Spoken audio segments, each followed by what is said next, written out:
Okay, now as you can see, we're approaching the cottage area and our lift is essentially straight ahead right there.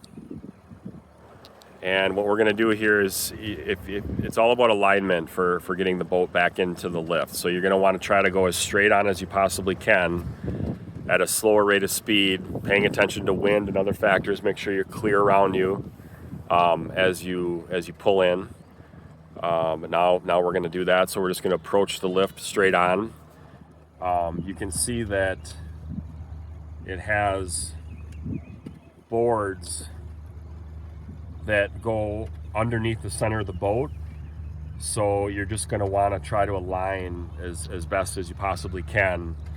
And with the driver sitting on the far right side of the boat, the driver essentially wants to line up with that right channel of the lift. So you want to be kind of in between the support and the side of it as you're approaching the lift. So you just want to go nice and straight, nice and slow, and try to center yourself as best you can.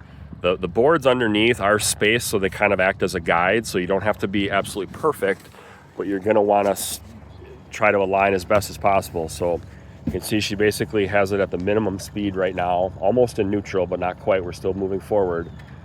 And as we approach the lift, we want to just stay as aligned as we possibly can. We have the canopy stowed at the proper height. And so now we're going to pull in. You can see how we're centering it. And at this point, you're going to want to lower your speed or even go to neutral.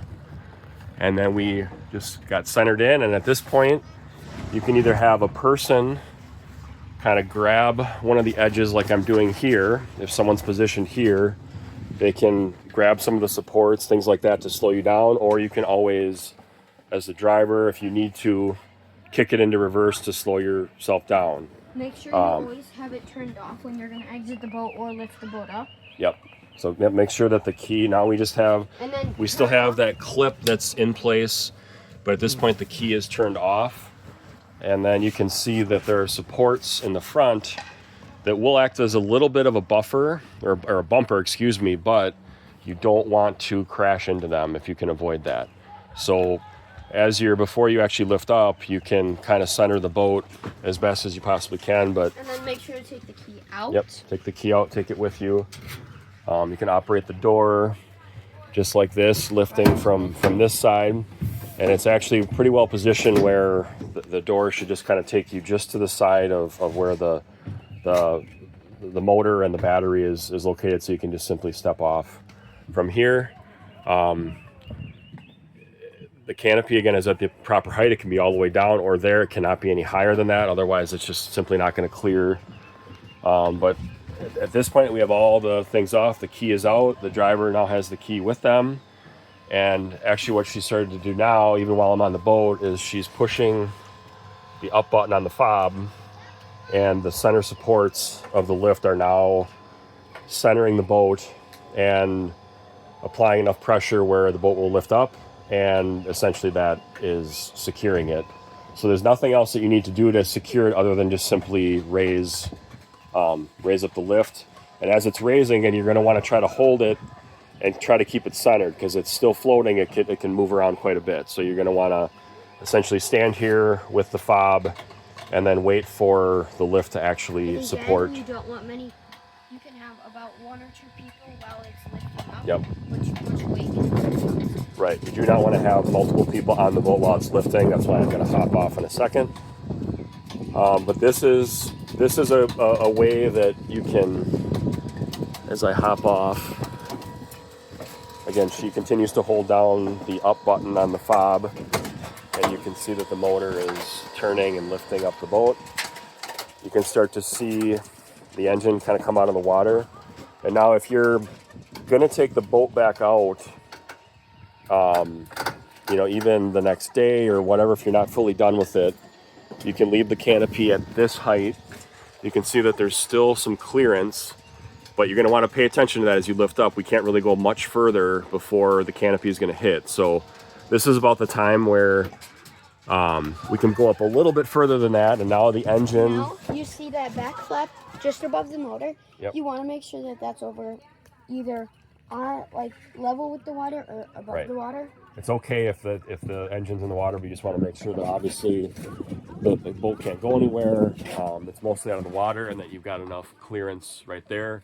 So then, if you take it out again, you simply can just lower it down and take it away.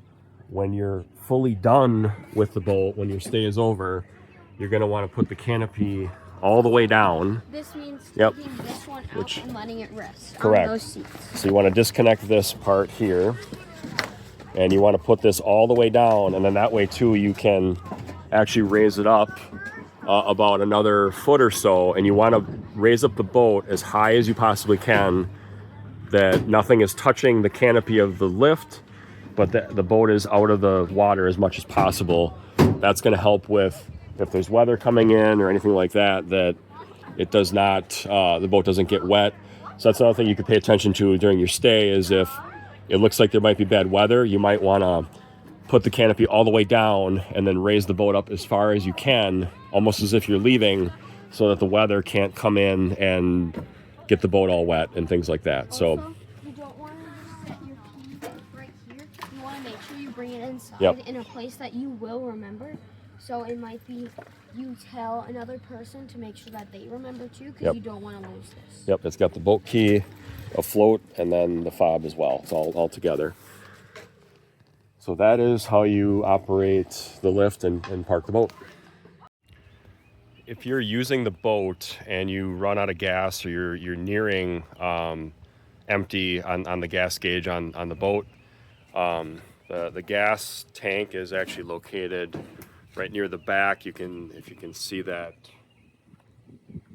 red and silver dial right there, simply on screws. We will have a gas can that looks like so, that will be sitting on the shore right over by this brick pile that's located just off the beach. So again, in the event that don't necessarily need to fill up the tank before you leave, as we will have a person that turns the boat over. But again, if you're during your stay, during your rental, and you are in need of gas, there will be a gas can located right in this general area. So feel free to use that as needed. To retrieve the boat key, if you're coming into the cottage through this door, that's the mudroom that's closest to the lake, or coming down these stairs, as you go inside the mudroom, you may also find this by entering those stairs from inside the house as well. But this is the lockbox that contains the boat and lift key. So keep in mind, the code I'm about to enter is not the current code, but upon renting the pontoon, you will receive the four-digit numerical code to retrieve the key. So you simply input the combination like so, pull this down, and you'll find the key. And we've got on here, this is the gray fob that lowers and raises the lift. There's also a small black key that you can physically use this at the boat lift. There's a keyhole where you can turn it to have it raise or lower, but it's obviously easiest to just use the fob key up and down, as you can do it from a distance. What else is on the keychain? And they're all labeled, but on the yellow tag, this is the actual boat key right here. It's important to kind of leave all this stuff on here, including this float, in case you drop it in the water. But this is essentially everything that you'd need to operate the boat, and as well as the lift. Once you are completed, either at night or once you're done with your stay, you can simply kind of load everything in there. It kind of works best if the fob is near the bottom and the float is near the top, but you can simply just place it back in, push it all the way closed, and then obviously change or just spin the dials, and at that point you cannot get in the lockbox.